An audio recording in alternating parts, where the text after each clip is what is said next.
प्रति प्रत्येक सिपात सभक्ति प्रणाम निवेदन कर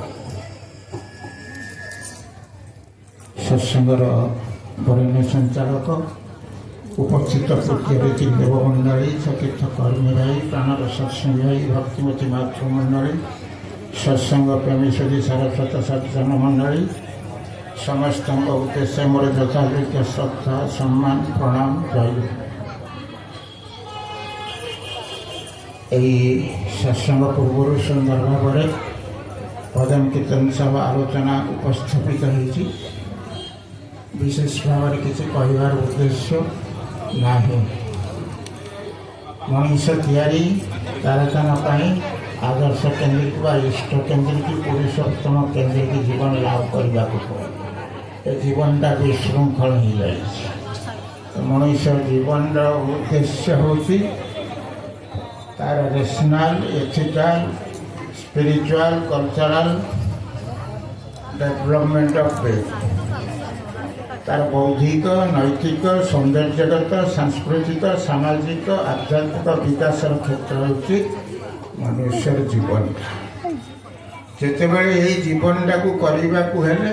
to follow the divine master and love with sincere adherence is only truth life जीवन में एकमात्र सत्य होची प्रिय परम पुरुषोत्तम को धरी जिते बड़े जुग पुरुषोत्तम आसती धरी चलने भाई भल पाइबा live for God and enjoy life eternal existence is cry of life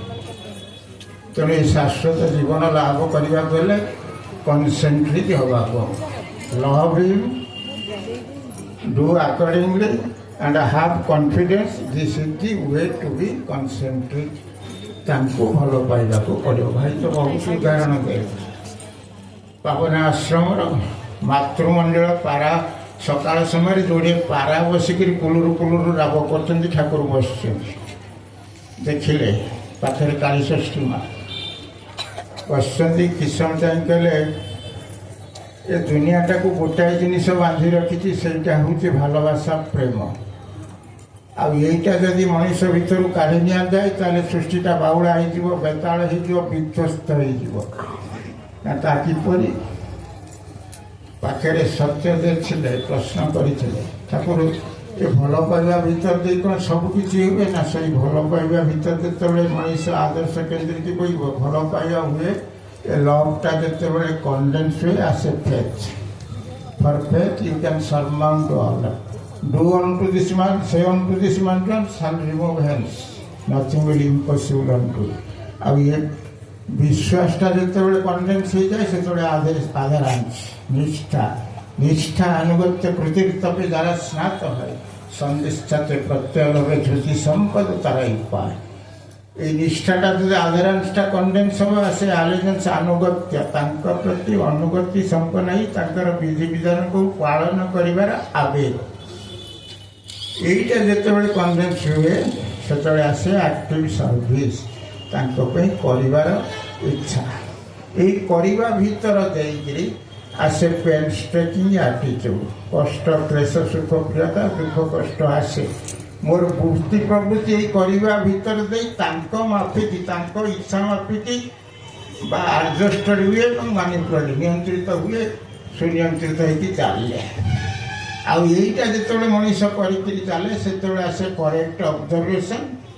correct शुद्ध दर्शन एवं करेक्ट पर्यवेक्षण से वृत्ति प्रवृत्तिर मनुष्यटा man of passion man of desires man of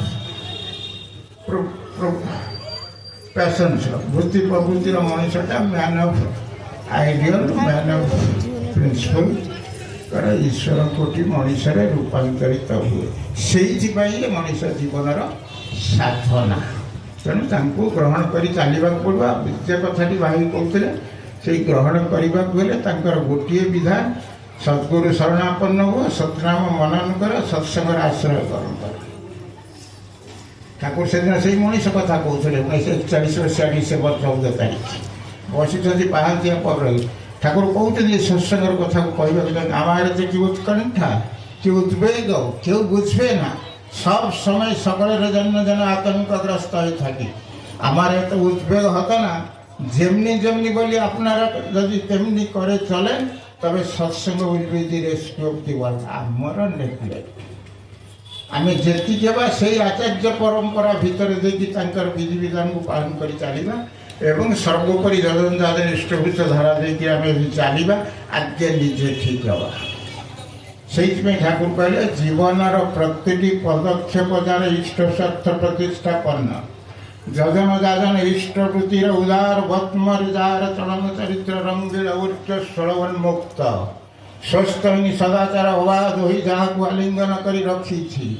ବିପାକ ବିପଦର କଠୋର କଷାଘାତ କଙ୍କର ଅଶନି ଗର୍ଜନ ବୁଭୁକ୍ଷର କୋଦଣ୍ଡ ଝଙ୍କାର ଯେତେ ବି କଡ଼ା ହୋଇ ଆସୁନା କାହିଁକି, ଇଷ୍ଟ ଭୂତ ଯୁକ୍ତ ମନ୍ତ୍ର ଖଡ଼ଗରେ ସେଗୁଡ଼ିକୁ ନିର୍ମୂଳକ କରି ତୁମମାନେ ସ୍ୱସ୍ତିର ଅମରା ସିଂହାସନରେ ଅଭିଗୁଡ଼ ରହିବ ହିଁ ରହିବ। ଚରମ ବାଣୀ ଶ୍ରୀ ଠାକୁରଙ୍କର। କିନ୍ତୁ ଆମମାନେ ଆଜି ପରିବେଶ, ଭାଇ କହୁଥିଲେ ପରିବେଶ ପରିଚର୍ଚ୍ୟା କଥା, କିନ୍ତୁ ଠାକୁର କହୁଛନ୍ତି ମେସେଜରେ the last fragment of your worship is to seek and sort the difficulties of your environment until and unless you do not fulfill with love and sympathy your worship is dull, deaf and dumb। ସବୁ କିଛି ଗଲା। ଠାକୁର କହୁଛନ୍ତି ସୁଖେর ଧନ୍ଦାয় ঘুরলি কত অনেক সুখী করলি না, ওরে বেকুব আত্ম সুখী সুখ কোথায় তা বুঝলে না। অন্যের ভালো না করে যদি নিজের ভালো হবে কিসে, পরস্পরের ভাল করাই সেই তো ভালো থাকারে দিছে। আকাশে চা উড়েছে পক্ষী কেমন করি দড়ে দড়ে, কেউ তো কারে যায় না ছাড়ি, কেউ তো কারে যায় না ভুলে। ତେଣୁ ଆମମାନଙ୍କର କର୍ତ୍ତବ୍ୟ ହେଉଛି, ଠାକୁର ସେଇ ବାଣୀରେ କହୁଛନ୍ତି। ଆଉ ଗୋଟିଏ ବାଣୀରେ କହୁଛନ୍ତି ଯେ ହଳଦୀ ପକ୍ଷୀ ଗଛରେ ଡାଳେ, ହାଲୁ ପକ୍ଷୀ ଗଛରେ ଡାଳେ, ଆନନ୍ଦ ଗାଇ ଖୋକା হোক খোকা হোক খোকা হোক, মঙ্গল হোক মঙ্গল হোক, তুমি তেমনি গেয়ে চলো, ইচ্ছা তো তোমার স্বার্থ হোক স্বার্থ হোক স্বার্থ হোক। তেଣୁ ଜୀବନରେ ଠାକୁର କହୁଛନ୍ତି ତୁମର ଇଷ୍ଟ ଯିଏ ପ୍ରିୟ ପରମ ଯିଏ ତାଙ୍କୁ ତୁମେ ଧାରଣ କର ସର୍ବତ ଭାବରେ, ତୁମର ଚଳନ ଚରିତ୍ର ଆଚାର ଆଚରଣ ଭିତରେ ଦେଇ ତାହା ହିଁ ତୁମର একমাত্র ଧର୍ମ। তার জন্যই কর, তার পরিপোষণে পরিরক্ষণে পরিবর্ধনে তাহাই তোমার একমাত্র কর্ম, তাতেই থাকো, তার সব রকমের সব দিকে দিয়ে তাই তোমার সত্তা পরম পুরুষার্থ। মানে পরম সৌভাগ্যের অধিকারী, জীবনের প্রিয় পরমକୁ লাভ করেছে সেই বিশ্ব মঙ্গল যজ্ঞর পরম যাজ্ঞিক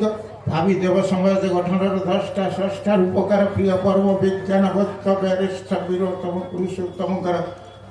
আশ্রিত হইতে নিষ্ঠা অনুরাগ সঙ্গ দেই পালন করে চালিবা, সমস্ত কল্যাণর মঙ্গলর অধিকারী বা পরিবেশକୁ সেইভাবে গড়ি তোলিবা। সর্বশেষে ଆପଣମାନଙ୍କର ସମସ୍ତଙ୍କର ତୃପ୍ତି ଭରା ସୁଖ, ସ୍ୱସ୍ତି ଭରା ସମ୍ବର୍ଦ୍ଧନା ସହ ସୁଦୀପ୍ତ ଇଷ୍ଟ